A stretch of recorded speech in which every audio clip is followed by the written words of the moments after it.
Yan o, picture o.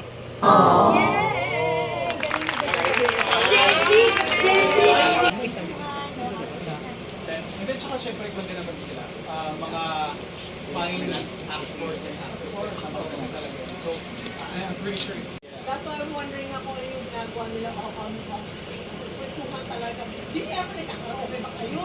Nakakalotan na. Yung gimmick namin.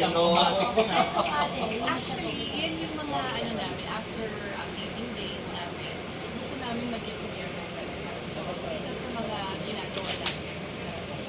Kasi most of us, mahilig naman talaga, we love it. Wala naman nagsiswimming.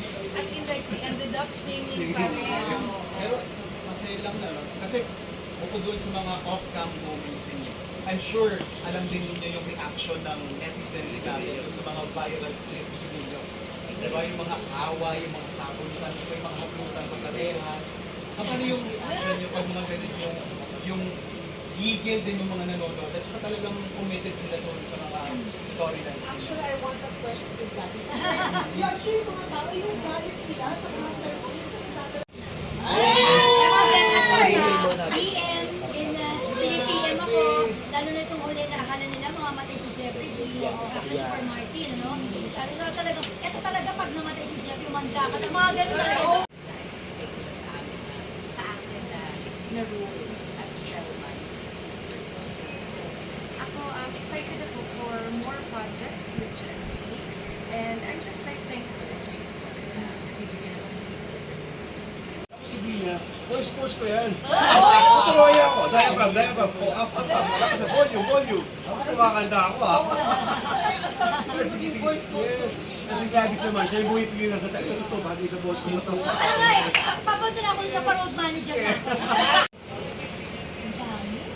Oo, yung mga, di ba, yung simulan nyo kaming mahalin at subaybayan yung kwento ng bawat characters. Ngayon, nainis kayo sa kanya, di ba? Minahal nyo kami nila Perma. This time, aabangan nyo kung ano po yung magiging happy end.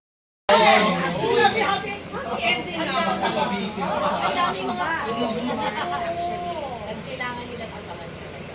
So please invite everybody to watch. Oh yes, mga kapuso, unang-una maraming salamat po sa suportang ibinigay nyo sa Cruz vs. Cruz at iniimbitahan po namin kayo na huwag bibitiw sa huling linggo ng Cruz vs. Cruz. Yan, mga puso worldwide, maraming salamat po sa naging pagtanggap ninyo. At ito na nga, pinaligid na po kami. Kaya salamat po. Sana walang iwanan hanggang sa dulo. At ito na po hanggang January 17 ang aming pong airing. 2:30 po ng hapon yan. Sabi dito sa akin. On behalf po of Cruz vs. Cruz family, Jill, and sa production po ng salamat po. Kaya hanggang January 17 po tayo, wag po kayong bumito din. Marami po po mangyayari sa story natin. That's January 17 to 30. Pero simula na mamaya yan ha. Yung isa ng aming finale week. Kaya tumutok na po. Tutok lang po sa finale week, of course. Cruz vs. Cruz with Morales, Gladys Reyes, and Yay! Dahil po ako ng